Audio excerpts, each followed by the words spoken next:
सांस लेना एक ऐसी चीज जिसे हम अक्सर हल्के में लेते हैं। ये हवा का हमारे फेफड़ों में अंदर बाहर होना। लेकिन कुछ लोगों के लिए सांस लेना एक संघर्ष बन जाता है, हर सांस के साथ एक लड़ाई। यहीं पर वेंटिलेटर आते हैं, ये अद्भुत मशीनें जो हमारे लिए सांस लेती हैं जब हम खुद नहीं कर सकते। वेंटिलेटर, जिन्हें कभी कभी रेस्पिरेटर भी कहा जाता है, सांस लेने की प्रक्रिया में मदद करने या पूरी तरह से संभालने के लिए डिजाइन किए गए आधुनिक चिकित्सा उपकरण हैं। ये धीरे धीरे हवा, अक्सर ऑक्सीजन से भरपूर, फेफड़ों में डालकर काम करते हैं, यह सुनिश्चित करते हुए कि शरीर को कार्य करने के लिए आवश्यक ऑक्सीजन मिले। इसे एक यांत्रिक फेफड़े की तरह समझें, जो रक्त प्रवाह में ऑक्सीजन और कार्बन डाइऑक्साइड के नाजुक संतुलन को बनाए रखने के लिए अथक प्रयास करता है। वेंटिलेटर गहन देखभाल सेटिंग्स में आवश्यक होते हैं, जो उन मरीजों को जीवन रक्षक सहायता प्रदान करते हैं जो स्वयं प्रभावी ढंग से सांस नहीं ले पाते। लेकिन सर्जरी के बाद ठीक होने से लेकर पुरानी सांस की बीमारियों के प्रबंधन तक इनका उपयोग गहन देखभाल इकाई की दीवारों से परे विभिन्न चिकित्सा स्थितियों में मरीजों तक पहुंचता है। वेंटिलेटर के प्रकार मास्क से लेकर ट्यूब तक। वेंटिलेटर विभिन्न रूपों में आते हैं, प्रत्येक को विशिष्ट रोगी आवश्यकताओं और चिकित्सा स्थितियों के अनुरूप बनाया गया है। एक प्रमुख अंतर इस बात में है कि वेंटिलेटर रोगी के वायुमार्ग से कैसे जुड़ता है, जिससे दो मुख्य श्रेणियां बनती हैं, गैर आक्रामक और आक्रामक वेंटिलेशन। गैर आक्रामक वेंटिलेशन, जैसा कि नाम से पता चलता है, इसमें श्वासनली में कोई ट्यूब नहीं जाती है। इसके बजाय यह उन मास्क पर निर्भर करता है जो नाक या नाक और मुंह पर अच्छी तरह से फिट होते हैं। वेंटिलेटर से जुड़े ये मास्क सांस लेने में सहायता के लिए दबाव वाली हवा देते हैं। इस विधि का उपयोग अक्सर उन रोगियों के लिए किया जाता है जिन्हें श्वसन सहायता की आवश्यकता होती है, लेकिन उन्हें श्वास नली की आवश्यकता नहीं होती है। दूसरी ओर, आक्रामक वेंटिलेशन के लिए श्वासनली में एक ट्यूब डालने की आवश्यकता होती है, एक प्रक्रिया जिसे इंटुबेशन कहा जाता है। वेंटिलेटर से जुड़ी यह ट्यूब हवा के सीधे फेफड़ों में प्रवाह के लिए नाली का काम करती है।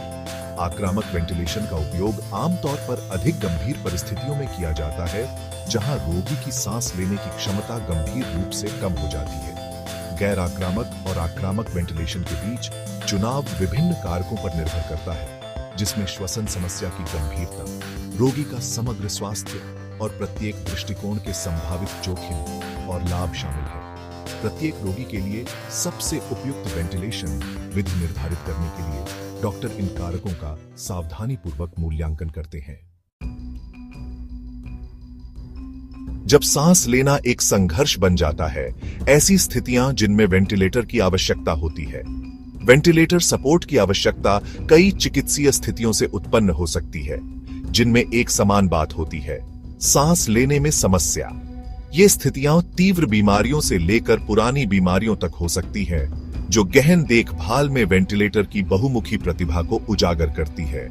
वेंटिलेटर के उपयोग के सबसे आम कारणों में से एक है श्वसन विफलता, एक ऐसी स्थिति जहां फेफड़े शरीर को पर्याप्त ऑक्सीजन प्रदान नहीं कर पाते हैं या पर्याप्त कार्बन डाइऑक्साइड नहीं निकाल पाते हैं। यह विभिन्न कारकों के कारण हो सकता है, जिसमें pneumonia, acute respiratory distress syndrome या ARDS और क्रॉनिक ऑब्स्ट्रक्टिव पल्मोनरी डिजीज या COPD शामिल हैं। सर्जरी के दौरान भी वेंटिलेटर महत्वपूर्ण होते हैं, खासकर उन प्रक्रियाओं के लिए जिनमें सामान्य संज्ञाहरण की आवश्यकता होती है। संज्ञाहरण दर्द नियंत्रण के लिए आवश्यक होने पर सांस लेने में शामिल मांसपेशियों को अस्थायी रूप से पंगु बना देता है, जिससे ऑपरेशन के दौरान श्वसन बनाए रखने के लिए वेंटिलेटर सहायता आवश्यक हो जाती है। स्ट्रोक, रीढ़ की हड्डी में चोट और एमियोट्रोफिक लेटरल स्क्लेरोसिस या ALS जैसी न्यूरोलॉजिकल स्थितियां भी सांस लेने को नियंत्रित करने वाली नसों और मांसपेशियों को प्रभावित कर सकती हैं, जिससे वेंटिलेटर सहायता की आवश्यकता होती है। इन मामलों में वेंटिलेटर पर्याप्त ऑक्सीजन के स्तर को बनाए रखने और श्वसन अपर्याप्तता से जटिलताओं को रोकने में मदद करते हैं। सांस का तालमेल, वेंटिलेशन के तरीके। वेंटिलेटर एक ही आकार की मशीनें नहीं हैं, वे विभिन्न प्रकार की सेटिंग्स और मोड प्रदान करते हैं, ठीक उसी तरह जैसे एक कंडक्टर सांस के सामंजस्यपूर्ण सिम्फनी को प्राप्त करने के लिए एक ऑर्केस्ट्रा को ठीक करता है। ये मोड निर्धारित करते हैं कि वेंटिलेटर कैसे सांस लेता है, जिससे प्रत्येक रोगी की जरूरतों के अनुरूप व्यक्तिगत देखभाल की अनुमति मिलती है। एक सामान्य मोड को असिस्ट कंट्रोल या ईसी वेंटिलेशन कहा जाता है, जहां वेंटिलेटर प्रति मिनट एक पूर्व निर्धारित मात्रा में सांसों की एक निर्धारित संख्या प्रदान करता है। यह मोड उन रोगियों के लिए सहायक है जो स्वयं सांस लेने में असमर्थ हैं। एक अन्य mode synchronised intermittent mandatory ventilation या SIMV है, जो रोगी को वेंटिलेटर द्वारा दी जाने वाली सांसों के बीच अपनी सांस लेने की अनुमति देता है। यह मोड सहज श्वास को प्रोत्साहित करता है और मांसपेशियों की कमजोरी को रोकने में मदद करता है। प्रेशर सपोर्ट वेंटिलेशन या PSV रोगी द्वारा ली जाने वाली प्रत्येक सांस के साथ दबाव को बढ़ावा देता है, जिससे सांस लेना आसान हो जाता है। इस मोड का उपयोग अक्सर रोगियों को वेंटिलेटर से छुड़ाने के लिए किया जाता है, क्योंकि वे अपनी ताकत वापस पा लेते हैं। वेंटिलेटर मोड का चुनाव रोगी की स्थिति, उनकी अनायास सांस लेने की क्षमता और वेंटिलेशन के लक्ष्यों पर निर्भर करता है। श्वसन चिकित्सक और डॉक्टर रोगी के लिए इष्टतम सहायता और आराम सुनिश्चित करने के लिए सेटिंग्स और मोड को समायोजित करने के लिए मिलकर काम करते हैं। स्वतंत्र श्वास की ओर वापसी वेंटिलेटर से छुड़ाना।